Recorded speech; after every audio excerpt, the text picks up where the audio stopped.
இந்த நாளிலும் ஆண்டவருடைய வார்த்தையை நமக்கு அருளப்பட்ட கிருபை, கிரேஸ் given to us என்கிற தலைப்பில் ஆண்டவருடைய வார்த்தையை நம்ம தியானிக்க போகிறோம். நமக்கு ஆண்டவர் அநேக கிருபைகளை கொடுத்திருக்கிறார். நிறைய நேரம் நம்ம யோசிக்கிறோம், நம்ம வேலை செய்ய படிக்க ஆண்டவர் கிருபை கொடுக்கிறார். ஆமாம், நல்லது. நிறையா வாய்ப்புகளை சூழ்நிலைகளை ஏற்படுத்தி கொடுக்கிறார், நல்லது. ஆனால் ஒரு தேவ பிள்ளை தேவனோடு நடக்கிற இந்த பாதையில், இந்த வாழ்க்கையில் எது எனக்கு மேலான கிருபை, what is the wonderful and glorious grace என்னை நிரப்பி இருக்கிறது, அந்த கிருபையை நான் எப்படி பயன்படுத்தி கொள்ளணும்? நம்முடைய வாழ்க்கையின் பாதையே கடந்த நாட்களில் நம்முடைய ஷார்ட் மெசேஜ் கொடுக்கும் பொழுது சொன்னேன், நம்ம வாழ்க்கையை ஆண்டவரை அறியாமல் இருக்கிற ஒரு மகனோடு மகளோடு கம்பேர் பண்ணுவது ரொம்ப தப்பு. சில வேளைகள் அந்த கம்பேரிசன் வரும். எனக்கும் விசுவாசியான ஆரம்ப நாட்களில் அந்த கம்பேரிசன் வந்திருக்குது. நம்ம கம்பேர் பண்ணி பார்க்குறோம், அவங்களும் அப்படி தான் இருக்கிறோம், நம்மளும் இல்லை. We are different. ஆண்டவர் நம்மை பிரித்தெடுத்திருக்கார், நமக்கென்று ஒரு பாதையை வைத்திருக்கார், நமக்கென்று விசேஷித்த கிருபைகளை ஆண்டவர் கொடுத்திருக்கார். பாஸ்டர், ஏன் பாஸ்டர் அவங்கள மட்டும் பார்ஷியாலிட்டி வச்சு அவங்கள இல்லைன்னு சொல்கிறீங்க? அவங்களுக்காக நம்ம ஜெபிக்கிறோம். ஆனால் நம்முடைய லைஃப்பில் சில வேளைகள் நம்ம என்ன செய்கிறோன்னா, நம்மளே நம்ம நொந்து கொள்கிறோம், நம்ம இப்படி இருக்கிறோமே அப்படி இருக்கிற. இல்லை, நம்ம ஒவ்வொருவருடைய பாதை வித்தியாசம். நமக்கென்று கர்த்தர் வைத்திருக்கிற பாதை வித்தியாசம். அந்த பாதை தெரியாத வரைக்கும் தான் நம்ம இருதயத்தில் அநேக கேள்விகள், நிறைய போராட்டங்கள். என்றைக்கு என் பாதை இதுதான், அழைக்கப்பட்ட அழைப்பு இதுதான், இதுக்கு தான் ஆண்டவர் நீ அழைச்சிருக்கிறார், இதுக்கு தான் நீ இதுக்கு தான் ரட்சித்திருக்கார். ரட்சிப்பினுடைய மேன்மை, ரட்சிப்பினுடைய ஆதாரம் என்ன அப்படிங்கிறது ஒரு தேவ பிள்ளை அந்த ஃபண்டமெண்டலை கரெக்டாக புரிஞ்சுட்டா போதும். எப்படி நம்ம மேக்ஸ் படிக்கும்போது அந்த ஃபார்முலாவுடைய ஃபண்டமெண்டல் புரியலைன்னா பெரிய ப்ராப்ளத்தை சால்வ் பண்ண முடியாது. ஆக இன்னைக்கு மிக அஸ்திவாரமான காரியம்தான். ஆனால் அந்த கிருபை என்னை எப்படி நிரப்பி இருக்கிறது, அந்த கிருபை நான் எப்படி பயன்படுத்தணும், அதை தான் நம்ம தியானிக்க போகிறோம். எபேசியருக்கு எழுதின நிருபம் பவுல் அநேக சபைகளுக்கு எழுதுகிறார். கொரிந்தியர் சபைக்கு எழுதும் பொழுது சில காரியங்களை கண்டித்து எழுதுகிறார். கலாத்தியர் சபைக்கு எழுதுகிற பொழுது ஒரு குறிப்பிட்ட டாக்டரினுக்காக அவர்கள் பேசுகிறாங்க, அதை கண்டித்து எழுதுகிறார். அதே போல் எபேசு சபையை மிக நேசித்து எழுதுகிறார். இப்போ சில பிள்ளைகிட்ட நம்ம பேசுகிறோம், நம்ம உறவின் பிள்ளைகிட்ட பேசுகிறோம். சில பேர்த்துக்கிட்ட சொல்லும் பொழுதே அவங்க அப்படியே ரிசீவ் பண்ணுவாங்க. நம்ம சொல்கிற கைடன்ஸை, சொல்கிற காரியங்களை ரிசீவ் பண்ணுவாங்க. அப்போ நம்மளுக்கு எப்படி இருக்கணும்னா, இன்னும் அவங்களுக்கு சொல்லணும் போல் இருக்கும். எபேசு திருச்சபை பவுலுடைய இருதயத்திற்கு மிக ஏற்ற திருச்சபை. அதனால தான் அந்த எபேசியர் புஸ்தகத்தில், எபேசியர் 6 அதிகாரம் தான் இருக்குது. ஆனால் அந்த 6 அதிகாரத்தில் பல காரியங்களை அந்த சபைக்காக அவர் எழுதி இருக்கிறார். எபேசியர் 1 அதிகாரம் 19வது வசனத்தில் பார்த்தீங்கன்னா, பிரகாசம் உள்ள மனக்கண்களை குறித்து பேசுவார். இந்த பிரகாசமுள்ள மனக்கண்கள் எதற்கு வேணும் அப்படின்னா, பிதாவானவர் எப்படி இயேசுவானவரை உயிர்த்தெழச் செய்தாரோ அதே போல எந்த வல்லமையோடு என்ன ஆப்ரேட் பண்ண விரும்புகிறார், அந்த பிரகாசமுள்ள மனக்கண்கள் வந்துருச்சு வச்சுங்களேன், நம்ம அன்னெசரி கம்பேரிசன் இருக்காது. ஏன் வழி ஆண்டவர் எனக்குன்னு வச்சிருக்கார், ஏன் பாதையில் நடத்துகிறார், ஏன் பாதையில் சரியானபடி ஆண்டவர் நடத்துவார். தொடர்ந்து அதில் எபேசியர் 3வது அதிகாரத்தில் பார்த்தீங்கன்னா வசனம் 18லிருந்து 21 வரை ஆண்டவருடைய அன்பின் ஆழம் அகலம் நீளம் என்ன என்பதை உணர்ந்து, அந்த அறிவு கெட்டாத அன்பை உணர்ந்து கொள்ளுங்க. சில இடத்துல சில காரியங்கள் பேச முடியாது. இப்போ ஞாயிற்றுக்கிழமை ஆராதனை, தேவனுடைய சமூகத்தில் தேவனுடைய வார்த்தையை உங்களுக்காக கொண்டு வருகிற அதே மினிஸ்ட்ரி ப்ரேயரில் தேவனுடைய வார்த்தை கடந்து வருகிற வித்தியாசமாக இருக்கும். அந்த மினிஸ்ட்ரி ப்ரேயர் அட்டன் பண்ணுறவங்களுக்கு தெரியும், எதற்காக இந்த ஜீவன், எதற்காக ஆண்டவனை what is the purpose of God giving me the salvation? சும்மா நானும் ஓடுன இறக்கிறக்க. No, you have a life of legacy. சும்மா ஏதோ பிறந்த வாழ்ந்த தோற்ற மறைவு போட்டு போறதுக்கா இல்லை. This is a life of legacy.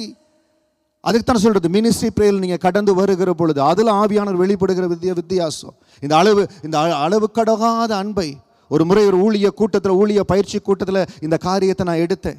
எப்படி ஆண்டவர் தொட்டார், இந்த அறிவு கெட்டாத அன்பை அறிந்து கொள்ள, உணர்ந்து கொள்ள எந்த இருதயம் ஏங்கும். எபேசு திருச்சபைக்கு அவர் சொல்லுகிறார் பல காரியங்கள். அதே போல் 6வது அதிகாரத்தில் பார்த்தீங்கன்னா, நம்ம 12வது வசனத்தில் மாம்சத்தோடு ரத்தத்தோடும் அல்ல துரைத்தனங்களோட அதிகாரங்களோடு இந்த பிரபச்சின் அந்தகார லோகாதிபதிகளோடு வாழாம பொல்லாத ஆவிகளின் செயல்களோடு நமக்கு போராட்டம் உண்டு. அந்த போராட்டத்தை எப்படி மேற்கொள்றது, பல காரியங்கள் இந்த எபேசு திருச்சபைக்கு எழுதி இருக்கிறார். இன்னைக்கு விசேஷமா ஒரு சில காரியங்களை மட்டும்தான் நம்ம பார்க்க போறோம். எபேசியர் 4வது அதிகாரம் 7வது வசனத்துல, கிறிஸ்துவனுடைய ஈவின் அளவுக்கு தக்கதாய் நம்மில் அவனவனுக்கு கிருபை அளிக்கப்பட்டு இருக்கிறது. ஹல்லேலூயா. ஒரு விஷயம் என்னோட எல்லாரும் வாசிங்க. கிறிஸ்துவனுடைய ஈவின் அளவுக்கு தக்கதாய் நம்மில் அவனவனுக்கு கிருபை அளிக்கப்பட்டு இருக்கிறது. However, He has given each one of us, He has given each one of us a special gift through the generosity of Christ. The other translation says, now to each one of us, grace has been given according to the measure of the gift of Christ. இன்னைக்கு இந்த வார்த்தையை கேட்கிற அன்பு திருச்சபையில் இருக்கிற நீங்க எல்லாரும் சரி, வாலிப பிள்ளைகள், சகோதர சகோதரிகள், தாயார், யாரா இருந்தாலும் சரி, இந்த வார்த்தையை எங்கிருந்து கேட்டுக்கொண்டிருக்கிற பிள்ளைகளா இருந்தாலும் சரி, ஒவ்வொருவருக்குள்ள ஆண்டவர் கிருபை கொடுத்திருக்காருங்க. That is only the word says, He has given each one of us a special gift. என்றைக்கு இயேசு என் வாழ்க்கையில பிரவேசிச்சார்னு சொல்றீங்களோ, ஒரு ஸ்பெஷல் கிஃப்ட் உங்க வாழ்க்கையில கடந்து வந்துருச்சு. அந்த கிஃப்ட் நான் அற்புதத்தை செய்ய மட்டும்தான், ஆசீர்வாதமா இருக்க மட்டும்தான். ஆண்டவரோடு நடக்கிற வாழ்க்கையில அற்புதங்கள், ஆசீர்வாதங்கள், இட் இஸ் செகண்டரி. முதலாவது காரியம் அந்த ரட்சிப்பின் மேன்மையை ஆண்டவர் எனக்கு கொடுத்திருக்கிறார். கோடிக்கணக்கான ஜனங்கள் இருக்கத்தக்க என்னை ஆண்டவர் கண்டு இருக்கிறார். அவருக்கென்று ஒப்பு கொடுக்கும்படியா, ஞானஸ்தானம் எடுக்கும்படியா கிருபை கொடுத்திருக்கார். திருப்பந்தியில பங்கு, அதுதாங்க பெரிய கிஃப்ட். அதற்கு பிறகுதான் அற்புதங்கள், அடையாளங்கள். அதனால தான் சொல்றது, கர்த்தருடைய ராஜ்யத்தையும் அவருடைய நீதியும் முதலாவது தேடுங்கள், பிறகு இவைகள் எல்லாம் உங்களுக்கு கூட கொடுக்கப்படும். That is the secret of the mighty blessing. நான் தேவனை தேடுகிறேன், தேவனுடைய மேன்மையான, அதுதான் அன்பின் ஆழம் அகலம், அறிவு கெட்டாத அன்பு. அதுதான் பவுல் சொல்லுகிறார், நெருக்கி ஏவுகிற அன்பு. That is the time as we progress, as Rehoboth grows, we are going into that mode. அந்த மோடுக்குள்ள நிச்சயம் போவோம். ஆண்டவர் நம்மளுடைய ஊழியத்தை ஆக்ஸலரேட் பண்ணி கொண்டு வருகிறார். நான் விசுவாசிக்கிறேன், வேகமா ஆண்டவர் கொண்டு வந்து God will enable the body of Christ to experience the compelling love. அதுதான் நம்முடைய தரிசனம். That is the vision of Rehoboth. We are here to enable the body of Christ to experience the compelling love. அந்த நெருக்கி ஏவுகிற அன்பின் தொடுதலை பெரும்படியாகத்தான் நம்ம ஓடிக்கொண்டு இருக்கிறோம். இன்னைக்கு இந்த செய்தி அதற்கு ஆதாரமா இருக்கும். உங்க ஒவ்வொருவருக்குள்ள, நம்ம ஒவ்வொருவருக்குள்ள ஒரு விசேஷித்த கிஃப்ட் இருக்குதுங்க. அந்த கிஃப்ட் தான் சுவிகார புத்திரராகும்படியான ஒரு கிருபை. சுவிகார புத்திரராகும்படியான கிருபை. It's a glorious grace to be His son and daughter. அவருடைய மகனாய் மகளாய் இருக்கக்கூடிய சுவிகார புத்திரம். மேபி ஒரு சிலருக்கு தமிழ் இது ரொம்ப கஷ்டமா இருக்கலாம். ரொம்ப சிம்பிளா சொன்னோம்னா, ஆண்டவருக்கு உரிய ஒரு மகன், ஒரு மகள். நான் ஆண்டவருடைய சொத்து, அப்படி எடுத்துக்கணும், உங்களுக்கு ஈஸியா இருக்கும். நான் ஆண்டவருடைய சொத்து. It is a glorious grace. முதல் அந்த வசனத்தை வாசிக்கிற எபேசியர் 1வது அதிகாரம் வசனம் 4லிருந்து 6 வரைக்கும் வாசிக்கிறேன். அதற்கு பிறகு பவுல் அந்த வசனத்தை எவ்வளவு அழகாக எழுதியிருக்காருன்னு சொல்லி அடுத்த ஸ்லைடில் உங்களுக்கு சொல்கிறேன். நேரம் அதிகம் இல்லாதனால நம்முடைய அளவான நேரத்தில் ஒரு சில வசனங்களை மட்டும் உங்களுக்கு நான் பகிர்ந்து அதை டைசெக்ட் பண்ணி காமிக்கிறேன். மற்றபடி ஸ்லைட்ஸ் வரும்போது நீங்களே அதை பார்த்துக்கொள்ளலாம், சரியா? எபேசியர் 1 வசனம் 4லிருந்து 6 எல்லாரும் வாசிக்கலாம். தமக்கு முன்பாக நாம் அன்பில் பரிசுத்தம் உள்ளவர்களும் குற்றமில்லா இருப்பதற்கு அவர் உலகத் தோற்றத்திற்கு முன்னே கிறிஸ்துவுக்குள் நம்மை தெரிந்து கொண்டபடியே பிரியமானவருக்குள் தாம் நமக்கு தந்துள்ள தம்முடைய கிருபையின் மகிழ்ச்சிக்கு புகழ்ச்சியாக தம்முடைய தயவுள்ள சுத்தத்தின்படியே நம்மை இயேசு கிறிஸ்து மூலமாய் தமக்கு புத்திர சுவையாக்கும்படி முன்குறித்து இருக்கிறார். இதை நான் வேகமாக உங்களுக்கு வாசிட்டேன்னு வச்சுருக்கீங்களே, அதனுடைய ஆழத்தை நீங்கள் புரிந்து கொள்ள முடியாது. செய்தியை பகிர்ந்து கொள்ளுகிற பொழுது சில வேளை பைபிள் ஸ்டடி இருக்கும், ஆனாலும் அதில் ஆவியானவர் தொடுவார். இந்த வசனத்தை எப்படி வாசிக்கணும் பாருங்க. யாரை அந்த இடத்துல பவுல் தமக்கு முன்பாக சொல்லியிருக்கிறார், அவர் என்று யாரை குறித்து இருக்கிறார்? இது ஒருவேளை பாஸ்டர் நான் இப்போ தான் வாசிட்டு வர்றேன், எபேசியரை குறித்து இப்போ இந்த NT1Dயில் ஒரு இடம் வாசிச்சு அதுக்கப்புறம் நீங்கள் சொல்லும்போது தான் கேட்குறேன், அவர்களுக்கு இது மிகுந்த பிரயோஜனமாக இருக்கும். அதே வசனம் தான், எபேசியர் 1:4 முதல் 6 தான். ஆனால் அந்த ரெட் கலர் கொடுத்துருக்கு பாருங்க, அது யாரை குறித்து பவுல் சொல்லுகிறார், அதை உங்களுக்கு சொல்கிறேன். தமக்கு முன்பாகன்னு சொல்கிறது பிதாவானவரை சொல்லுகிறார். இப்போ நான் வாசிக்கிற பொழுது என்னை ஃபாலோ பண்ணி பாருங்க. பிதாவானவர் நாம் அன்பில் பரிசுத்தம் உள்ளவர்களும் குற்றமில்லாதலாம் இருப்பதற்கு பிதாவானவர் உலகத் தோற்றத்திற்கு முன்பே கிறிஸ்துவுக்குள் நம்மை தெரிந்து கொண்டபடியே பிரியமானவருக்குள் பிதாவானவர் நமக்கு தந்துள்ள தம்முடைய கிருபையின் மகிமைக்கு புகழ்ச்சியாக தம்முடைய தயவுள்ள சித்தத்தின்படியே நம்மை இயேசு கிறிஸ்து மூலமாய் தமக்கு புத்திர சுவையாராக்கும்படி முன்குறித்து இருக்கிறார். இது என்ன காரியம்னா, ரொம்ப பாஸ்டர் நீங்கள் ரொம்ப கன்ஃபியூஸ் பண்ணுறீங்க, இல்லை ரொம்ப டஃப்பாக இருக்குது, ஈஸியாக சொல்லுங்கன்னா, பிதாவானவர் உலக தோற்றத்துக்கு முன்பாகவே கிறிஸ்துவின் மூலமாய் நம்ம ஒவ்வொருவரையும் தெரிந்திருக்கிறார். Hallelujah.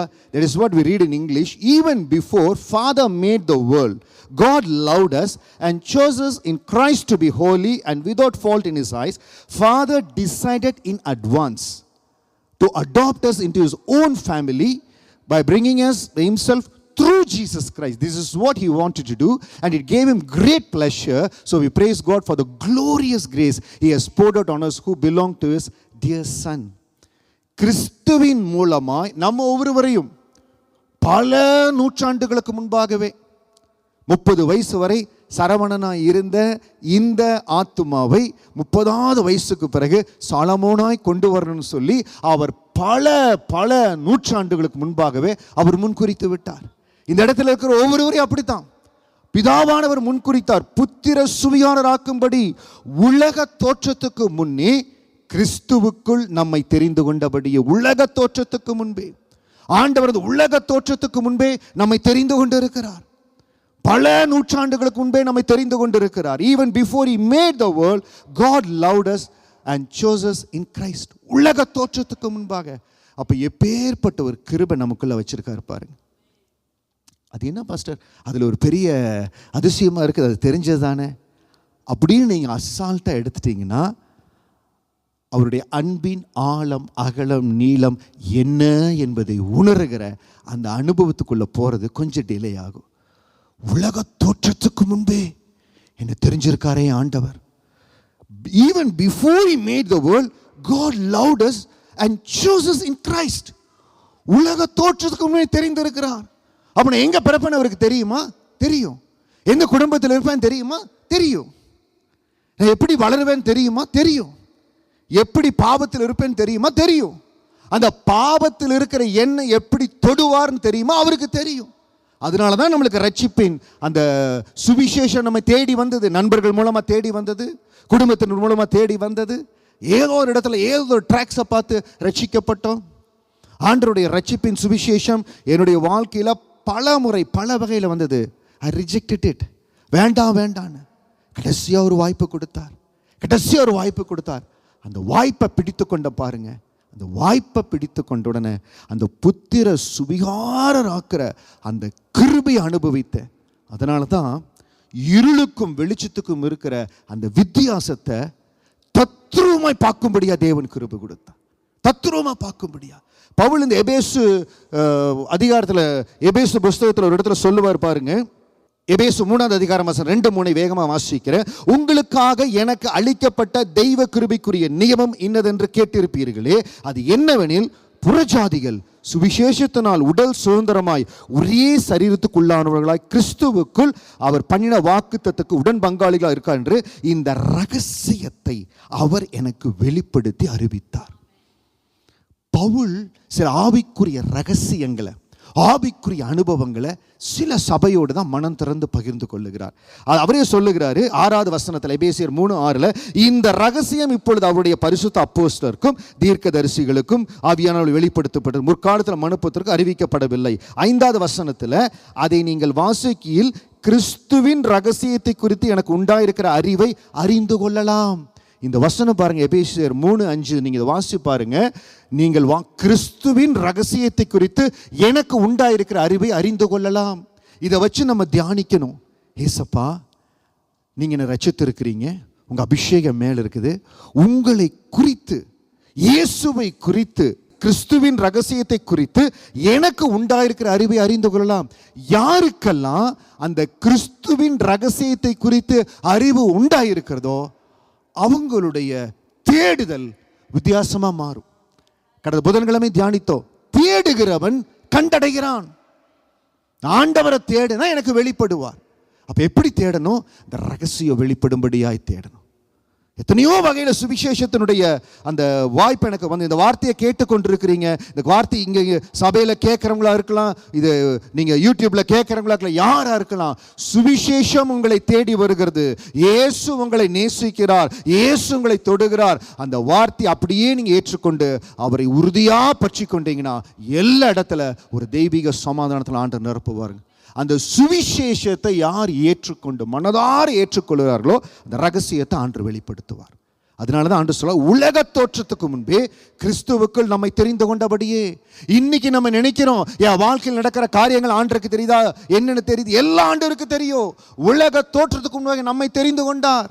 அந்த மேலான கிருபையை மட்டும் நம்ம உயர்த்த ஆண்டவரே, இது நாள் வரை நீ நடத்தி இருக்கிறீங்க, உலக தோற்றத்துக்கு முன்னே தெரிந்து கொண்டீங்க ஆண்டவரே, அந்த கிருபையை தொடர்ந்து நடத்துன்னு சொல்லுகிற பொழுது தம்முடைய கிருபையின் மகிமைக்கு புகழ்ச்சியாக நம்மை இயேசு கிறிஸ்து மூலமாய் தமக்கு புத்திர சுவிகாரராக்கும்படி முன்குறித்து இருக்கிறார். அந்த விசேஷித்த கிருபை, அவருடைய மகனாய் மகளாய் மாற்றுகிற கிருபை நம்ம ஒவ்வொரு மேல இருக்குதுங்க.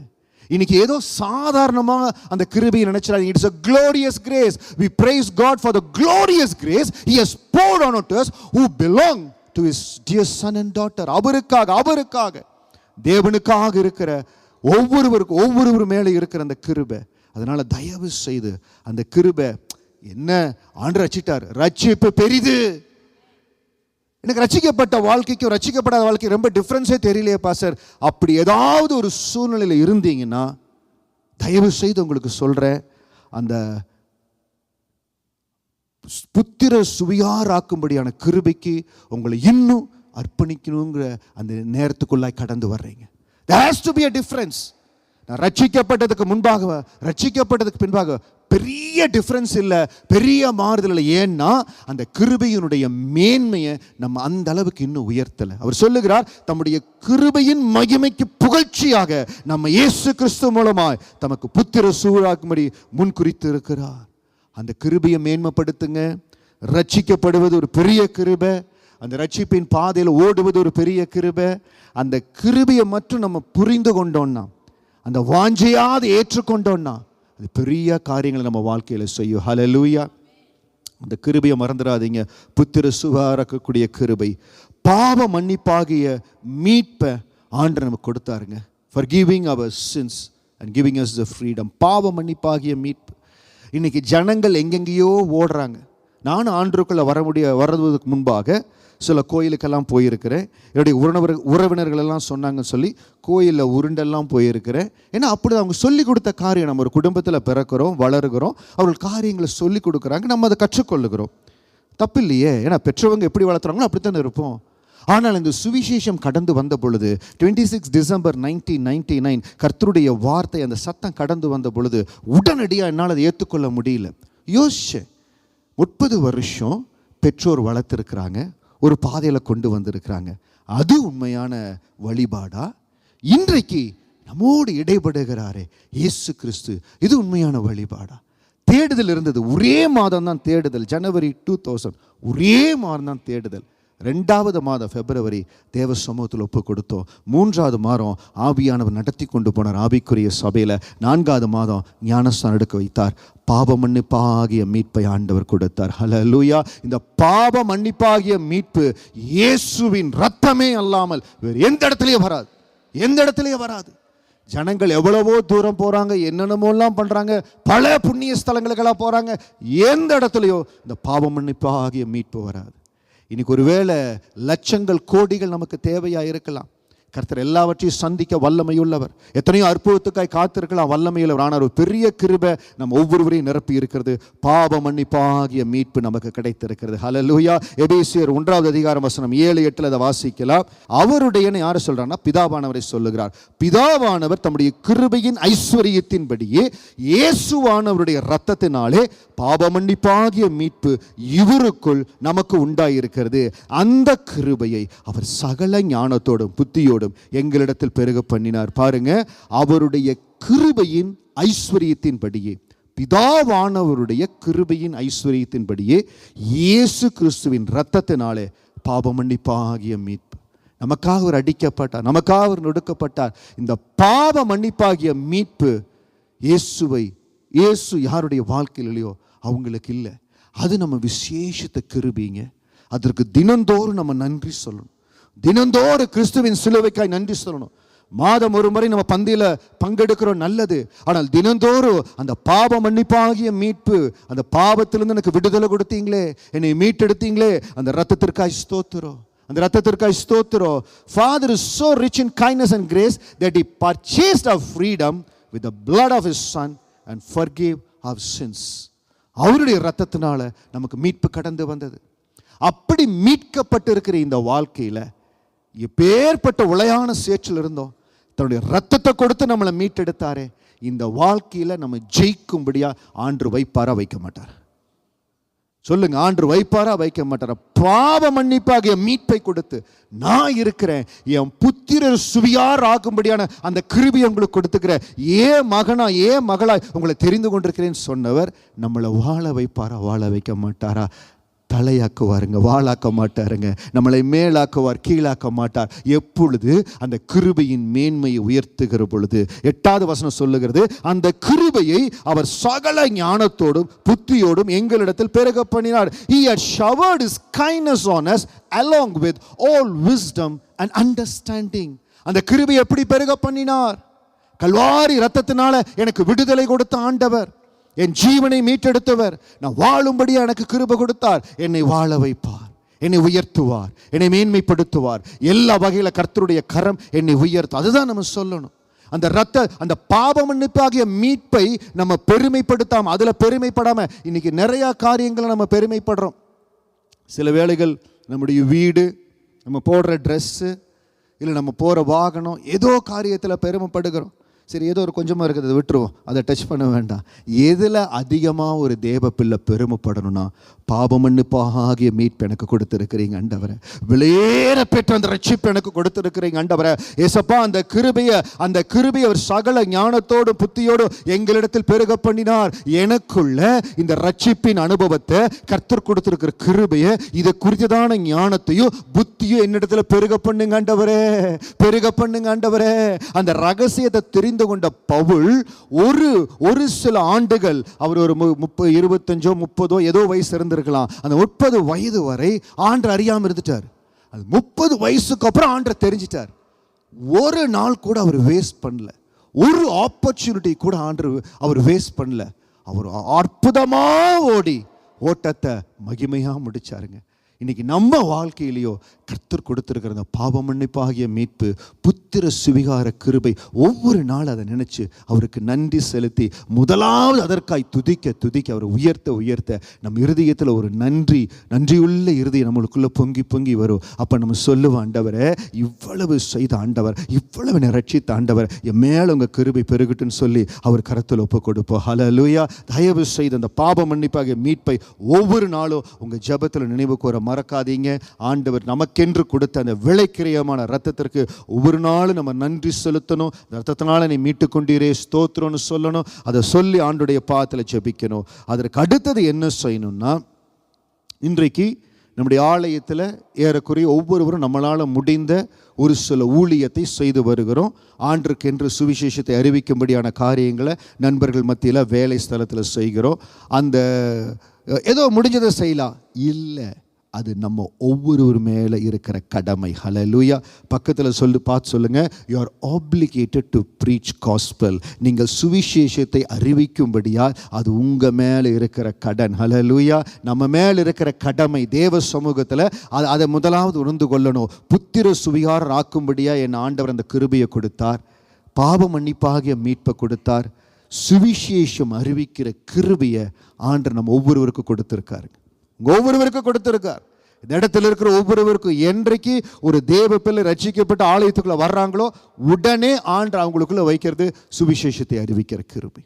நான் சொன்ன பாருங்க, இருளுக்கும் வெளிச்சத்துக்கு இருக்கிற வித்தியாசத்தை கண்ட உடனே அது அப்படியே பைத்தியக்காரத்தனமாக அதை சொல்ல ஆரம்பித்து சில காரியங்களை ரொம்ப அக்ரெசிவாக பண்ண ஆரம்பித்தனால நாங்கள் இனிஷியலாக குடும்பத்தில் நிறைய எதிர்ப்புகளை பார்த்தோம், நண்பர்கள் மத்தியில் எதிர்ப்புகளை பார்த்தோம். நம்ம என்ன செய்யணும்? சுவிசேஷத்தை அறிவிக்கணும், ஞானமாய் அறிவிக்கணும், அவர்களுக்கு புரிகிறது போல் அறிவிக்கணும். என்னோட வேலை செஞ்ச ஒரு நபர், அவர் நாகர்கோயில்கார், நான் ஊரில் வேலை செஞ்சுட்டு இருந்தேன். அப்போ இங்கே வேலை செய்யும்போது சொல்லுவார், பேசும் பொழுது நீங்கள் கும்பிட்ற கடவுள்லாம் கடவுள்னு டைரெக்டாக நீ பார்த்து சொல்லுவார். அப்படி சொன்னால் கோவம் வருமா வராதா? புரிகிற மாதிரி சொல்லணும். அதுக்கப்புறம் நாட்கள் வந்தது, நான் ரட்சிக்கப்பட்டு அவர் இருந்த பட்டணத்தில் கன்வென்ஷன் மீட்டிங் ஆர்கனைஸ் பண்ணுறக்காக போனேன். அப்போ அவர் இடத்துல சொன்னேன், உங்கள் பட்டணத்தில் தேவனுடைய கன்வென்ஷன் மீட்டிங் ஆர்கனைஸ் பண்ணும்படியாக வரேன்னு அவர் சந்தோஷப்பட்டார். நம்ம சுவிசேஷத்தை அறிவிக்கணும், நண்பர்கள் உறவினர்கள் புரிந்து கொள்கிற மாதிரி அவர்களுக்கு தெரிகிறபடி அறிவிக்கணும். சுவிசேஷம் அறிவிக்கிற கிருபை எபேசியர் 3:8 வாசிக்கிறோம். பரிசுத்தவான்கள் எல்லோரும் சிறியவனாகிய நான் கிறிஸ்துவனுடைய அளவற்ற ஐஸ்வரியத்தை புறஜாதிகளிடத்தில் சுவிசேஷமாக அறிவிக்கிறதுக்காக இந்த கிருபை எனக்கு அளிக்கப்பட்டு இருக்கிறது. Though I am the least deserving of all God's people, He graciously gave me the privilege of telling the Gentiles about the endless treasures available to them in Christ.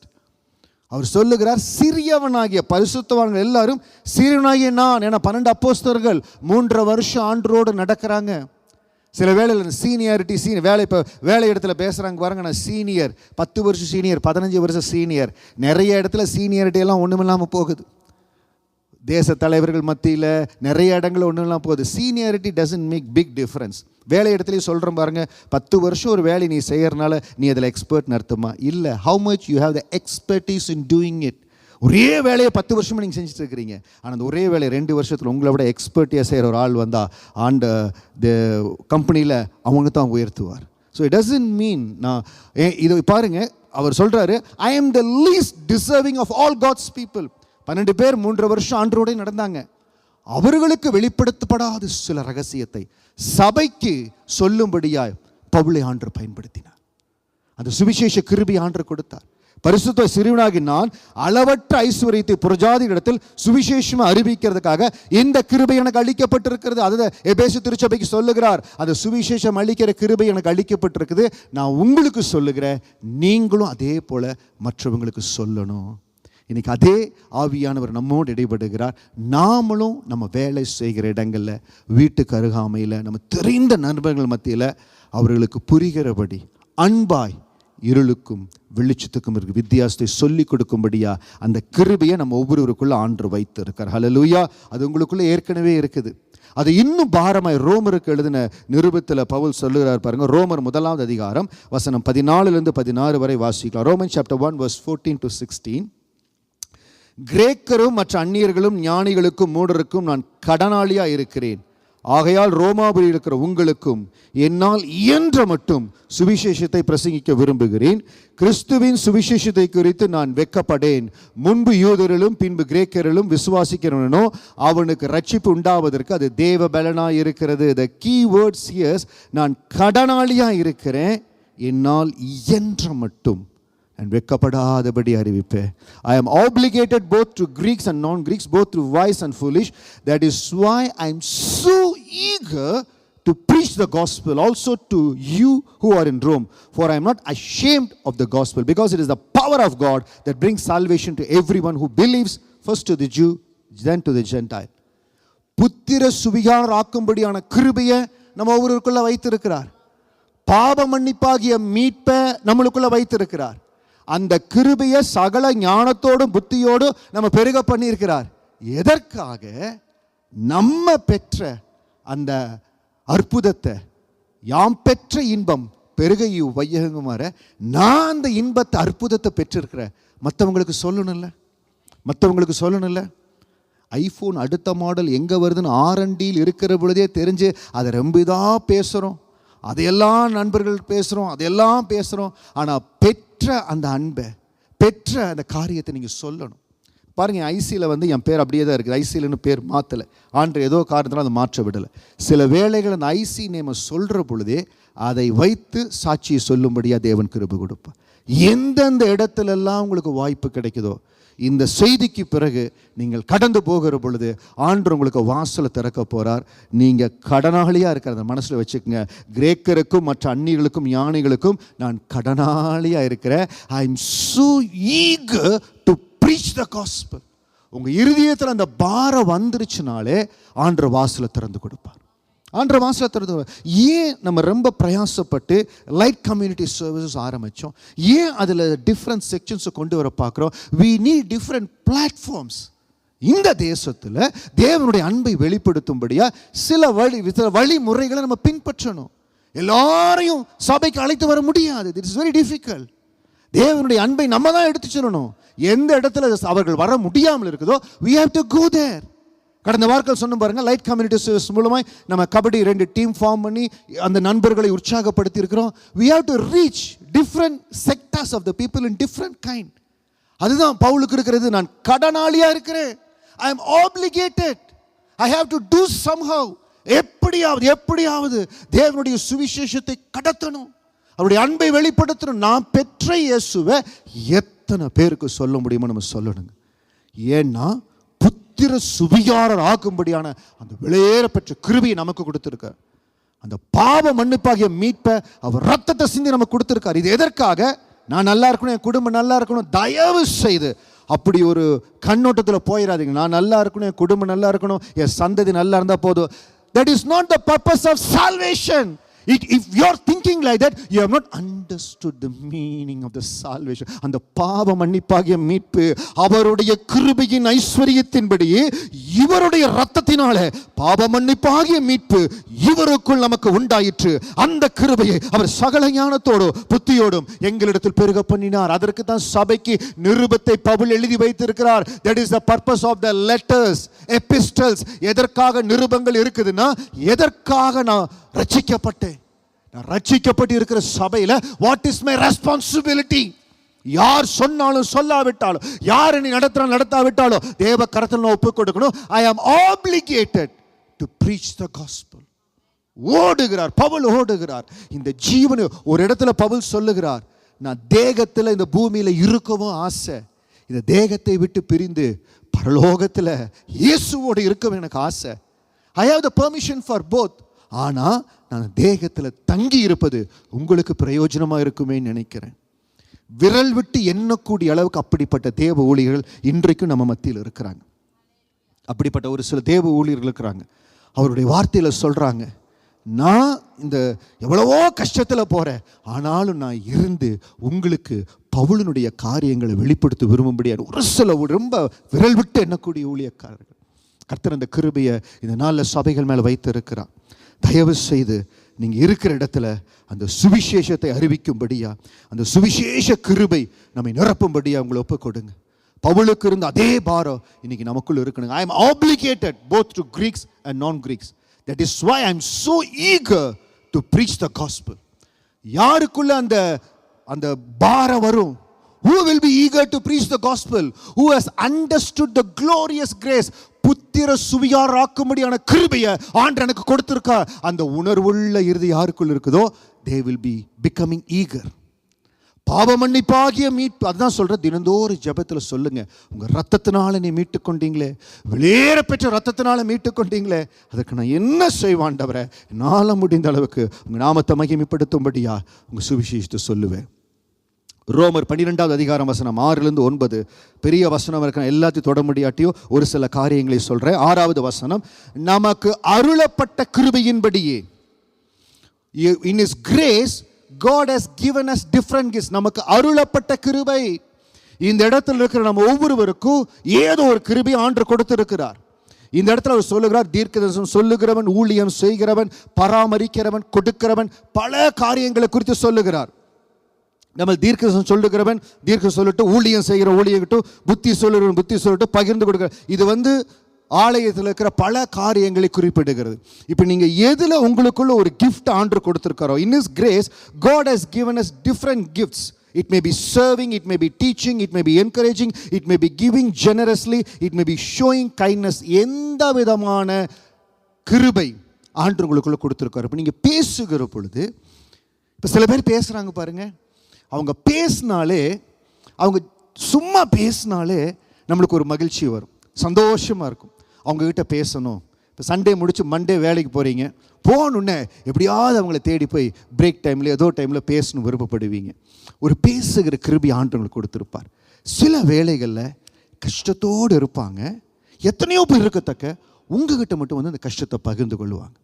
உங்ககிட்ட மட்டும் they will open their heart, and அப்போது அந்த ஆறுதலின் கிருபையை ஆண்டவங்க மேலே இந்த இடத்துல இந்த வார்த்தையை கேட்குறவங்க ஒவ்வொருவர் மீது இந்த சத்தத்தை எங்கிருந்து கேட்டுக்கொண்டாலும் உங்கள் ஒவ்வொருவர் மேலேயும் ஒரு கிருபை இருக்குதுங்க. Every one of you have a grace. அது வருகிற நாட்களில் நீங்கள் நல்லா பாருங்கள், ஏதோ ஒரு கிருபை. The verse says it may be faith, it may be serving, it may be teaching, it may be encouraging, it may be giving generously, showing kindness. There is a gift. There is a kind of gift God has given you.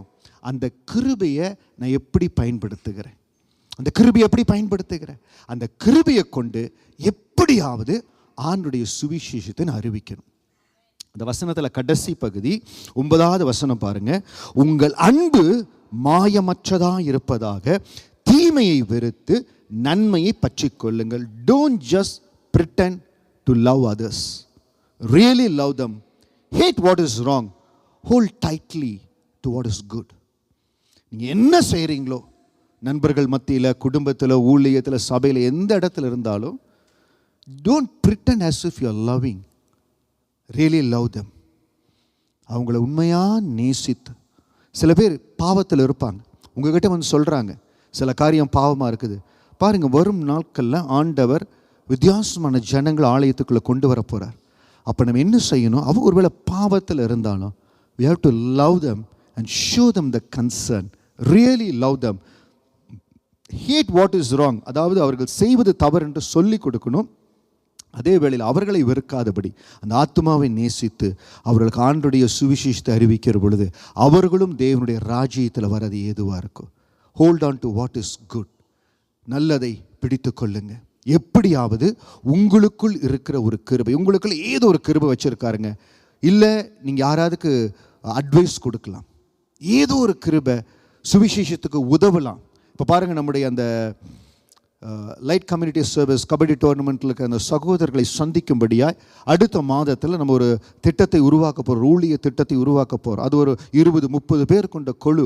அவர்களை சந்திக்கும்படியாக, அவர்கள் எப்படி சந்திக்கணும், அப்போ அதில் யாரெல்லாம் விருப்பப்படுறீங்களோ அதில் சேரும்படியா, அந்த ஊழியத்தில் நானும் ஒரு 2 days 3 days கான்ட்ரிபியூட் பண்ணுறேன், ஏதோ ஒரு கான்ட்ரிபியூஷன் பண்ணும்படியா. இல்லை நீங்கள் வேலை செய்கிற இடத்துல உங்கள் நண்பர்கள் மத்தியில் ஏதாவது ஆர்கனைஸ் பண்ணுறீங்க. வருகிற கிறிஸ்மஸுக்கு நம்ம கர்த்தருடைய பெரிதான கிருபை நமக்கு ஆண்டு இடத்தை கொடுத்துருக்கிறார். We are going to invite our friends. ஏதோ ஒரு விதத்தில் இப்போ இருந்தே நீங்கள் ஆயத்தப்படுங்க, ஜனங்களை சந்திக்கும்படி ஏதோ ஒரு விதத்தில் கர்த்தருடைய சுவிசேஷத்தை அவர்களுக்குள்ள சொல்லணும். முதலாவது, புத்திர சுவிகாரரா என தெரிந்து கொண்ட அந்த கிருபையை நான் மனதில் வைத்து கொள்ளுவேன். பாவ மன்னிப்பாகிய மீட்பை ஆண்டனுக்கு கொடுத்துருக்கார், அதில் மனதில் வைத்து கொள்ளுவேன். சுவிசேஷம் அறிவிக்கிறது எனக்கு ஒரு கிருபை கொடுத்துருக்கார், பாரத்தோடு அதை செய்வேன். அப்படி செய்கிற பொழுது என்ன நடக்கும் தெரியுங்களா? இந்த லைஃப் நான் சொன்ன பார்த்தீங்க, லைஃப் இஸ் அ லைஃப். அவர் life should be a life of legacy. வாழ்ந்தேன், பிறந்தேன், இறந்தேன் இருக்கவே கூடாது. நம்முடைய வாழ்க்கை it has to be a legacy. அப்படி இருக்கணும் அப்படின்னா அப்போஸ்தலர் 20வது அதிகாரம் வசனம் 17 - 25 அந்த குறிப்பை மட்டும் மனதில் வைத்து கொள்ளுங்க. பவுல் என்ன செய்கிறார் நான் சொன்ன பாருங்க. எபேசு திருச்சபைக்கு பவுல் பேசுகிறார், அவங்களோட மனம் திறந்து பேசுகிறார்.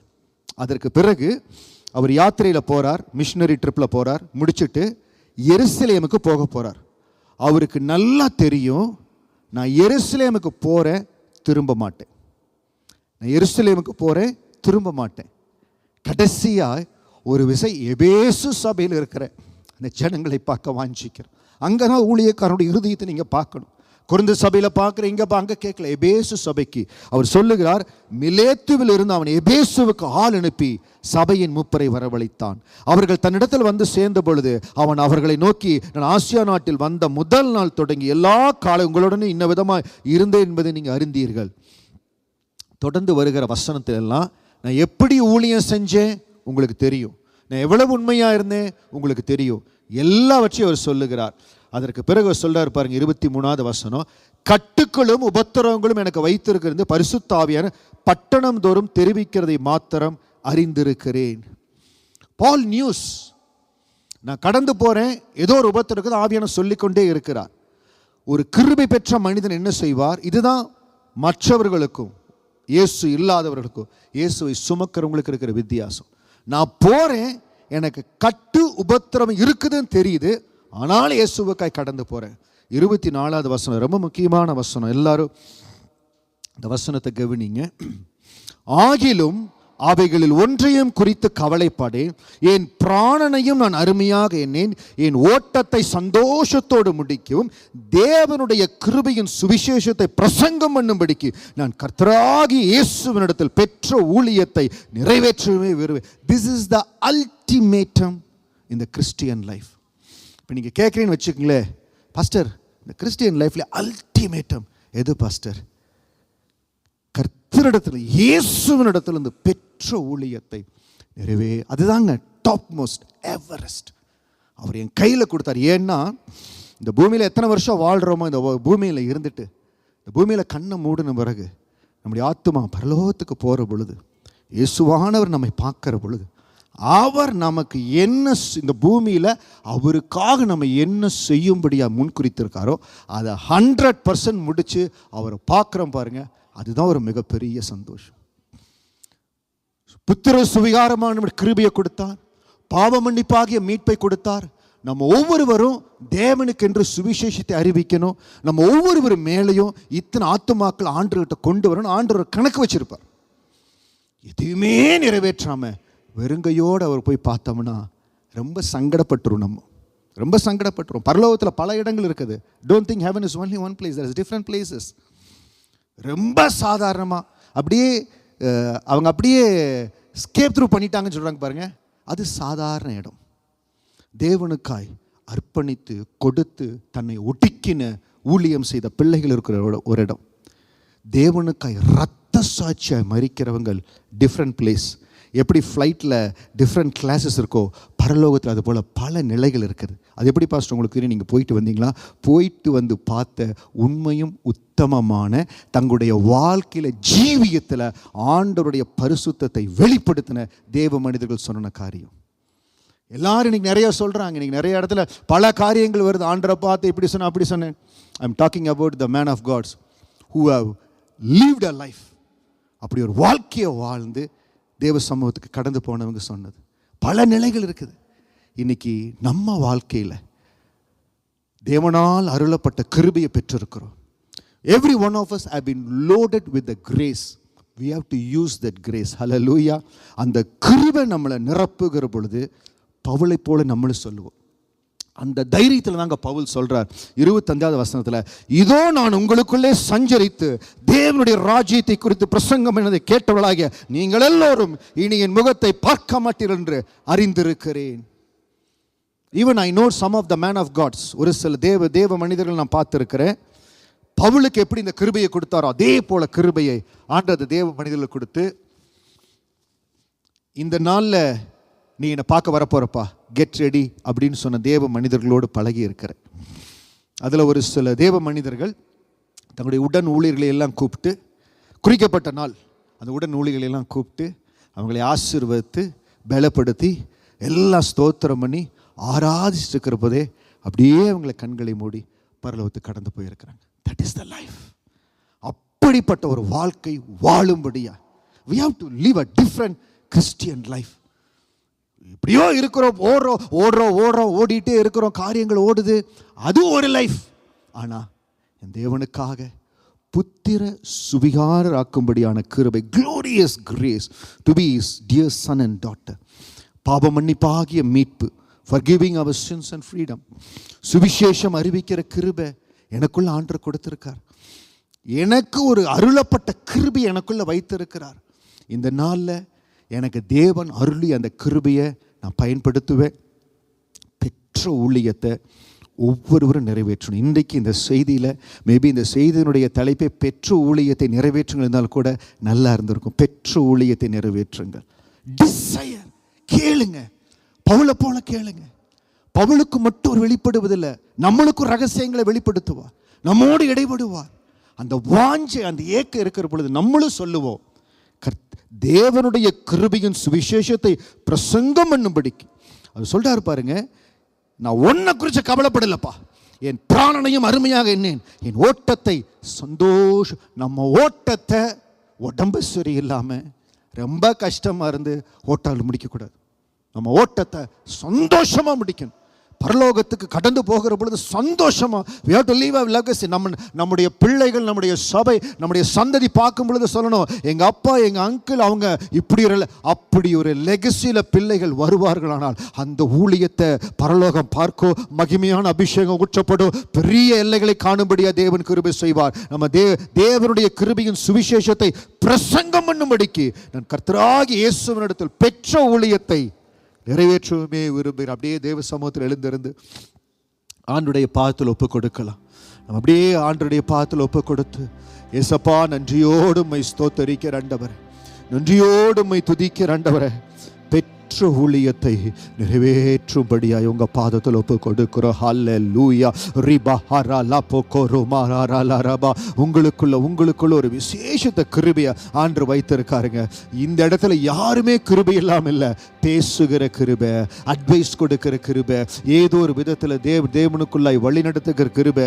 இன்னைக்கு நீங்க முடிவு செய்யணும், கர்த்தரிடத்துல பெற்ற ஊழியத்தை நான் நிறைவேற்றுவேன், ஏதோ ஒரு வகையில் நிறைவேற்றுவேன். அவருடைய புத்திர சுவிகார் ஆகும்படியான ஒரு விசேஷித்த கிருபையை ஆண்டு எனக்கு கொடுத்திருக்கார். அதற்காய் ஸ்தோத்திரம். பாவ மன்னிப்பாகிய அந்த மீட்பை ஆண்டு எனக்கு கொடுத்திருக்கிறார். கல்வாரி ரத்தத்தினால என்னை மீட்டெடுத்திருக்காரு. அதற்காய் நன்றி செலுத்துகிற சுவிசேஷம் அறிவிக்கிற கிருபை. சொல்லுங்க, நான் ஒவ்வொருவரும் சுவிசேஷம் அறிவிப்பேன். நீங்க ரொம்ப கஷ்டப்பட வேண்டியதில்லை. தினந்தோறும் நீங்க யாரை பார்க்குறீங்களோ, யாரோடு பழகுகிறீங்களோ, யாரோடு வேலை செய்கிறீங்களோ, ஆண்டரை பற்றி தெரியாமல் இருக்குதா, அவங்களுக்கு ஒரு வசனத்தை கொடுங்க, ஏதோ ஒரு வகையில் சொல்லுங்க. இப்ப நம்முடைய ஷார்ட் மெசேஜ் இருக்கு, ஏதோ ஒரு வகையில் அந்த வசனத்தை அவர்களுக்கு அனுப்புங்க.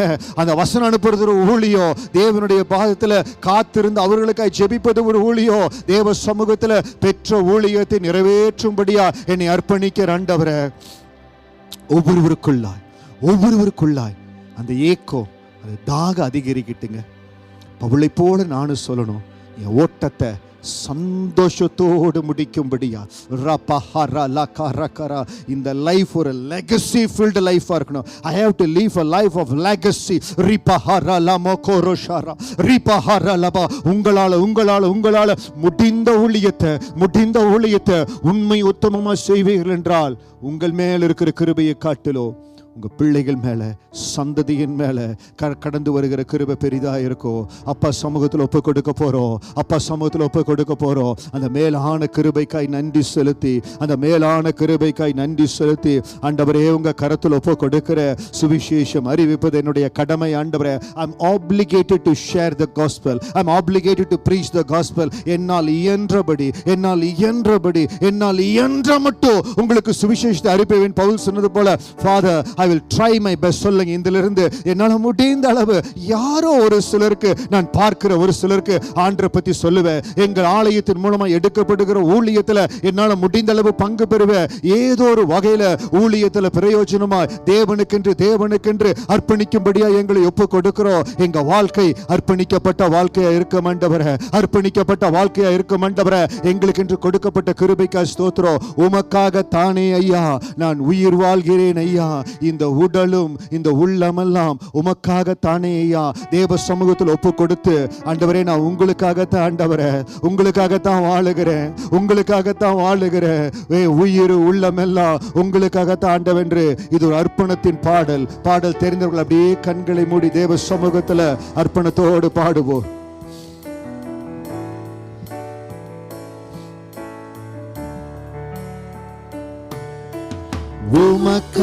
உமக்காகத்தானே ஐயா நான் உயிர் வாழ்கிறேன் ஐயா. உமக்காகத்தானே ஐயா நான் உயிர் வாழ்கிறேன் ஐயா. இந்த உடலும் உள்ளமெல்லாம் அன்பர் உமக்காகத்தானே ஐயா. இந்த உடலும் உள்ளமெல்லாம் அன்பர் உமக்காகத்தானே. கோதுமை மணி போல் மடிந்திடுவே உமக்காய் தினமும் பலன் கொடுப்பேன். கோதுமை மணி போல் மடிந்திடுவேன். உமக்காய் தினமும் பலன் கொடுப்பேன். அவமானம் நிந்தை சிலுவைதனை, அவமானம் நிந்தை சிலுவைதனை அனுதினம் உமக்காய் சுமக்கின்றேன். அனுதினம் உமக்காய் சுமக்கின்றேன். உமக்காகத்தானே ஐயா நான் உயிர் வாழ்கிறேன் ஐயா. உமக்காகத்தானே ஐயா நான் உயிர் வாழ்கிறேன் ஐயா. இந்த உடலும் உள்ளமெல்லாம் அன்பர் உமக்காகத்தானே ஐயா. இந்த உடலும் உள்ளமெல்லாம் அன்பர் உமக்காகத்தானே. எனது ஜீவனை மதிக்கவில்லை, எனது ஜீவனை மதிக்கவில்லை. ஒரு பொருட்டாய் நான் கணிக்கவில்லை, எனது ஜீவனை மதிக்கவில்லை. ஒரு பொருட்டாய் நான் கணிக்கவில்லை. எல்லாருக்கும் நான் எல்லாமானேன். எல்லாருக்கும் நான் எல்லாமானேன். அனைவருக்கும் நான் அடிமையானேன். அனைவருக்கும் நான் அடிமையானேன். உமக்காகத்தானே ஐயா நான் உயிர் வாழ்கிறேன் ஐயா. உமக்காகத்தானே ஐயா நான் உயிர் வாழ்கிறேன் ஐயா. இந்த உடலும் உள்ளமெல்லாம் அன்பர் உமக்காகத்தானே ஐயா. இந்த உடலும் உள்ளமெல்லாம் அன்பர் உமக்காகத்தானே. இந்த உடலும் உள்ளமெல்லாம் அர்ப்பணத்தோடு, இந்த உடலும் உள்ளமெல்லாம் அன்பர் உமக்காகத்தானே ஐயா. தகப்பனே, நன்றியோடு உம்மை ஸ்தோத்தரிக்கிறோம். எங்கள் ஒவ்வொருவருக்கும் புத்திர சுவியார் ஆகும்படியான அந்த கிருபை கொடுத்ததற்காய் ஸ்தோத்திரம். பாவ மன்னிப்பாகிய மீட்பை எங்களுக்கு கொடுத்ததற்காய் ஸ்தோத்திரம். சுவிசேஷம் அறிவிக்கிற அந்த கிருபையை எங்களுக்குள்ள வைத்திருக்கிறீங்க. உங்க கரத்திலிருந்து பெற்ற ஊழியத்தை எங்களால் இயன்ற மட்டும் அதை செய்து இந்த ஓட்டத்தை மகிமையாய் ஓடும்படியா எங்கள் ஒவ்வொருவருக்கு கிருபை கொடுங்க. ஆவியானுடைய ஆளுகை ஒவ்வொருவர் மேலே இருக்கட்டும். உங்கள் ஆசீர்வாதம், உங்கள் பலன், உங்கள் கிருபை, உங்கள் தயவு ஒவ்வொருவரையும் நிரப்பட்டும். இயேசுவின் நாமத்தில் ஜெபிக்கிறோம் எங்கள் நல்ல பிதாவே, ஆமென். ஆமென்.